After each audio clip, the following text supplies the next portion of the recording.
Hi to all. So last వీడియోలో ఏంటంటే మనం డేటా స్ట్రక్చర్స్ గురించి డిస్కస్ చేసాం. వాటిలో ఏంటంటే జనరల్ డేటా స్ట్రక్చర్స్ అంటే ఏంటో చూసాం, అండ్ క్వాలిఫైడ్ డేటా స్ట్రక్చర్స్ అంటే ఏంటో చూసాం, అండ్ సమ్ కీవర్డ్స్ లైక్ ఓవర్లే, తర్వాత లైక్ డిఎస్, టెంప్లెట్, వీటి గురించి చూసాం అనమాట. సో ఈరోజు ఏంటంటే ప్రోగ్రామ్ డిస్క్రైబ్డ్ డేటా స్ట్రక్చర్ అనేది ఏంటో చూద్దాం.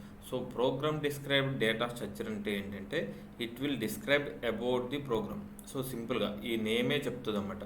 సో ప్రోగ్రామ్ డిస్క్రైబ్డ్ అంటే ఈ డేటా స్ట్రక్చర్ వల్ల ఏంటంటే మనకి ప్రోగ్రామ్ యొక్క సమ్ ఫ్యూచర్స్ అనేవి, అంటే దానిలో ఉండి, అంటే ఒక ప్రోగ్రామ్ ఉంది, ఆ ప్రోగ్రామ్ ఎక్కడ క్రియేట్ చేసాము, సో అలా అనమాట. సమ్ స్పెసిఫికేషన్స్ అన్నీ తెలుస్తాయి.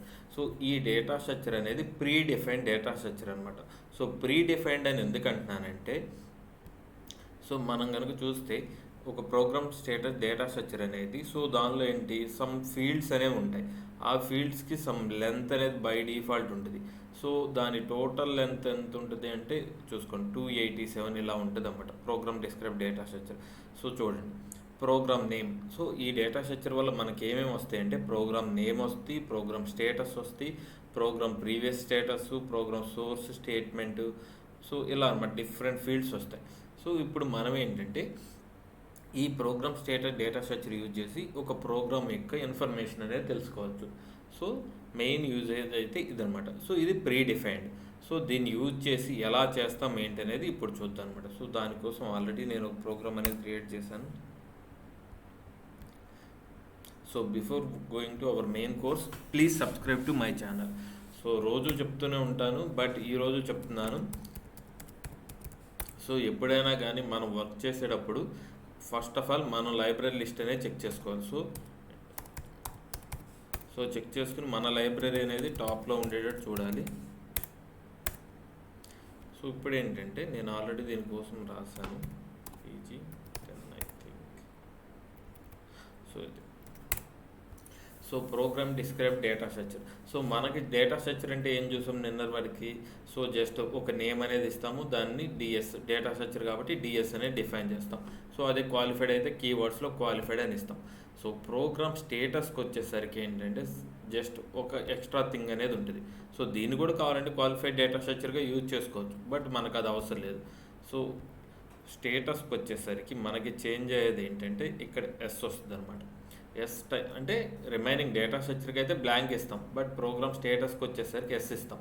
Yes is this is a program status data structure. So అలాగే యూ అనే ఆప్షన్ కూడా ఉంది. యూ అనేది ఎప్పుడు ఇస్తాము, డేటా ఏరియా డేటా స్ట్రక్చర్ గురించి మనం డిక్లేర్ చేస్తే దాని గురించి డిస్కస్ చేసినప్పుడు ఇది చెప్తాను. సో జనరల్గా యూ అనేది డేటా ఏరియా డేటా స్ట్రక్చర్కి యూజ్ చేస్తాం, ఎస్ అనేది ప్రోగ్రామ్ స్టేటస్. సో మనం ప్రోగ్రామ్ స్టేటస్ అనుకుంటున్నాం కాబట్టి సో దీనికి ఏంటంటే ఎస్ అని ఇస్తాం అనమాట. సో ఇక్కడ ఏంటంటే మనం నేమ్ ఇస్తాం. సో నేమ్ ఏమి ఇచ్చాం, PSDS అని ఇచ్చాం. సో మనం ఇచ్చిన నేమ్ ఏమో PSDS data structure of type. అదొక డేటా స్ట్రక్చరు ఆఫ్ టైప్ ఏంటి, ఎస్ అనమాట, ఎందుకంటే ప్రోగ్రామ్ స్టేటస్ కాబట్టి. సో ఇలా. సో ఇప్పుడు నాకేం కావాలంటే సో ఆ ప్రోగ్రామ్ నేమ్ కావాలి. సో నేమ్ ఏంటి, RPG13. సో నాకు RPG13 అని డిస్ప్లే అవ్వాలి. సో తర్వాత ఏంటి, ప్రోగ్రామ్ అనేది ఏ లైబ్రరీలో క్రియేట్ చేసాం, లైబ్రరీ ఏంటి వర్మ 42551 అనే లైబ్రరీలో క్రియేట్ చేసాం. ఓకే. తర్వాత ప్రోగ్రామ్ అనేది ఎగ్జిక్యూట్ అవుతుంది, ఏ జాబ్ మీద బేస్ అయ్యి ఇది ఎగ్జిక్యూట్ అవుతుంది. సో ఆ జాబ్ నేమ్ కావాలి. సో యూజర్ ఐడి, సో మనం లాగిన్ అయ్యేటప్పుడు యూజర్ ఐడి ఇస్తున్నాం కదా, ఆ యూజర్ ఐడి అనమాట. తర్వాత ప్రోగ్రామ్ జాబ్ నెంబర్. సో ఇవన్నీ ఎక్కడ ఉంటాయంటే అన్నీ ఇక్కడే ఉంటాయండి. చూడండి, ప్రోగ్రామ్ నేమ్. సో పొజిషన్ ఏంటి 1 to 10. సో నేను ఇచ్చింది కూడా అంతే కదా. సో ప్రోగ్రామ్ నేమ్ పొజిషన్ ఏంటి 1 to 10 ఇచ్చాను. సో ఇవి ఎలా ఇస్తాము కూడా చూడండి. పొజిషన్ అంటే సో చెప్పడం కాదు, నేమ్, ప్రోగ్రామ్ నేమ్ అని ఇస్తాము. ఫ్రమ్ లెంత్ ఎంత 1 to 10. ఓకే. తర్వాత ఏంటి, ప్రోగ్రామ్ లైబ్రరీ చూడండి, ప్రోగ్రామ్ లైబ్రరీ లెంత్ 10. సో ఎక్కడ పొజిషన్ ఏంటి 81 to 90.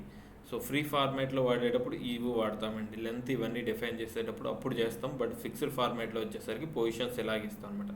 సో చూడండి, లైబ్రరీ ఏంటి 81 to 90. సో చూడండి, ప్రోగ్రామ్ లైబ్రరీ ఏంటి 81 to 90. ఓకే. తర్వాత ఏమి ఇచ్చాం, ప్రోగ్రామ్ జాబ్ నేము. సో చూడండి, job name. Okay, job name ఎంత 244 to 253. సో అది చూడండి. సో మనం ఇచ్చిన ప్రోగ్రామ్ జాబ్ నేమ్ ఏంటి 244 to 253. ఓకే. ఆ తర్వాత ఇంకేంటి, job name. So program user ID ఎంత 254 to 263. So so user ID so చూడండి 254 to 263. ఓకే, తర్వాత ఇంకా మనం ఏమనుకుంటున్నాం, జాబ్ నెంబర్ ఎంత 264 to 269. So 264 to 269. సో ఇలా అనేవి నాకు ఈ డేటా స్ట్రక్చర్ అనేది డిస్ప్లే అవ్వాలి. సో దానికోసం ఏం చేస్తున్నాను, ప్రోగ్రామ్ నేమ్ డిస్ప్లే చేస్తున్నాను, లైబ్రరీ డిస్ప్లే చేస్తున్నాను, ఇలా అన్నీ డిస్ప్లే చేస్తున్నాను. సో ఇలా అనమాట ప్రోగ్రామ్ స్టేటస్ డేటా స్ట్రక్చర్ అనేది ప్రీ డిఫైన్డ్ వన్. సో అందులో మనకి ఏ ఫీల్డ్స్ అంటే మన రిక్వైర్మెంట్ బట్టి, సో మన ప్రోగ్రాంలో మనకి ఏ ఫీల్డ్స్ కావాలో అవి యూజ్ చేసుకుంటూ ఉంటాం అనమాట. సో ప్రోగ్రామ్ అనేది ఇలా రాస్తాం. సో ఫైల్ చేస్తున్నాను, కంపైల్ చేశాను. సో కంపైల్ కూడా నేనేంటంటే డీబగ్ మోడ్లో చూద్దాం దీన్ని అసలు. ఓకే, F10 సోర్స్ మోడ్లో సోర్స్ ఇస్తున్నాను టైప్. సో ఇప్పుడు డీబగ్ చేద్దాం. strdbg take F4. So program name ఏంటి, వెయిట్ 13 కదా. So rpg13 42551.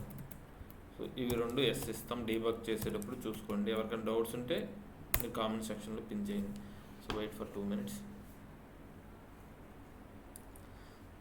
సో డీబగ్ చేసేటప్పుడు ఏంటంటే సిస్టమ్ అనేది కొంచెం ఇలా వెయిట్ ఆప్షన్ అనేది తీసుకుని కొంచెం వెయిట్ అంటే కొంచెం టైం టేకింగ్లా ఉంటుంది ఇది. సో ఓ 2 seconds లేదా 5 seconds టైం పడుతుంది. ఇప్పుడు డీబగ్ వ్యూలోకి వచ్చేసాం. బ్రేక్ పాయింట్ యాడ్ చేయాలంటే యాడ్ చేయొచ్చు, నేనేం యాడ్ చేయట్లేదు. F10 తీసుకుని బయటకు వచ్చేస్తున్నాను. సో ఇప్పుడు ప్రోగ్రామ్ని కాల్ చేస్తున్నాను. కాల్ చేసినప్పుడు ఈ పొజిషన్లో ఉంది. అసలు నేను ఇప్పుడు స్టేటస్ చెక్ చేసుకుంటున్నాను, అంటే మనం ఇచ్చిన ప్రోగ్రామ్ స్టేటస్ డేటా స్ట్రక్చర్ అనేది. సో అందులో వాల్యూని చెక్ చేసుకున్నాను. F11 ఇస్తున్నాను. F11 ఇస్తే చూడండి, ప్రోగ్రామ్ నేమ్ ఏంటి, rpg13. సో ప్రోగ్రామ్ లైబ్రరీ ఏంటి, వర్మ 42551. సో ఇవి రెండు మనకి తెలుసు కాబట్టి ఓకే. బట్ జాబ్ నెంబర్ మనకి తెలుసా, జాబ్ నేమ్ తెలుసా, జాబ్ నెంబర్ తెలుసా, లేదు. యూజర్ ఐడి కూడా మనకి తెలుసు. సో ఇవి రెండు చూడాలంటే ఎలా అంటే, సో నేను కమాండ్ ప్రాంప్ట్లో చేస్తున్నాను. సో మీరు కమాండ్ ప్రాంప్ట్లో డైరెక్ట్గా చూడొచ్చు. నేను ఇక్కడ కమాండ్ ప్రాంప్ట్లో ఇస్తున్నాను వర్క్ యాక్ట్ జాబ్. ఓకేనా, కమాండ్ వర్క్ యాక్ట్ జాబ్ అంటే ఆల్ యాక్టివ్ జాబ్స్ వస్తాయి. బట్ మనం ఏంటి, పర్టికులర్ యూజర్, ఎవరు యూజర్, మనం కదా యూజరు. సో ఇప్పుడు F7 ఇవ్వండి. F7 ఇచ్చిన తర్వాత ఇక్కడ యూజర్ నేమ్ ఇవ్వండి, వర్మ 4255. యూజర్ నేమ్ ఇదే కదా. సో ఇప్పుడు ఏంటంటే ఇక్కడ యూజర్ అని టైప్ చేయండి. ఇక్కడ చూడండి యూజర్. సో ఇక్కడ మనం ఏంటంటే స్ట్రింగ్ సెర్చ్ అనమాట. సో ఇక్కడ ఏంటి, యూజర్ నేమ్ ఇచ్చాము. సో ఇక్కడ యూజర్ అని ఇస్తున్నాం కాలం. సో ఎంటర్ ఇస్తే చూడండి,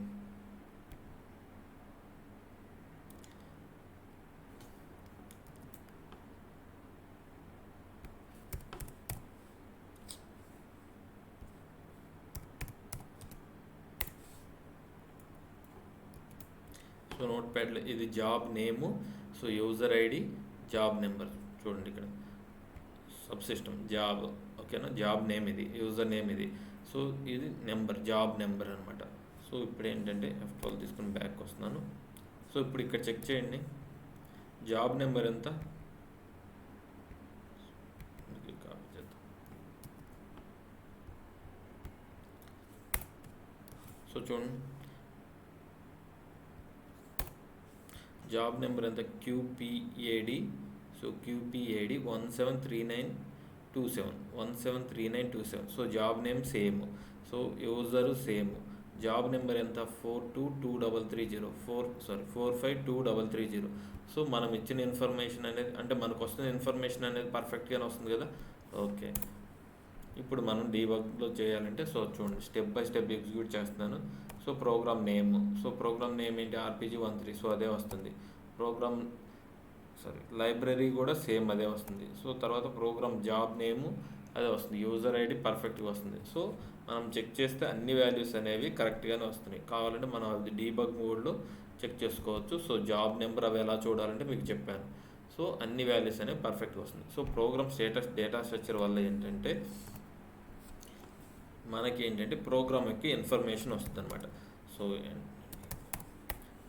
సో ఇలా మన రిక్వైర్మెంట్ బేస్ చేసుకుని మనం ఏంటంటే దీన్ని యూస్ చేస్తూ ఉంటాం.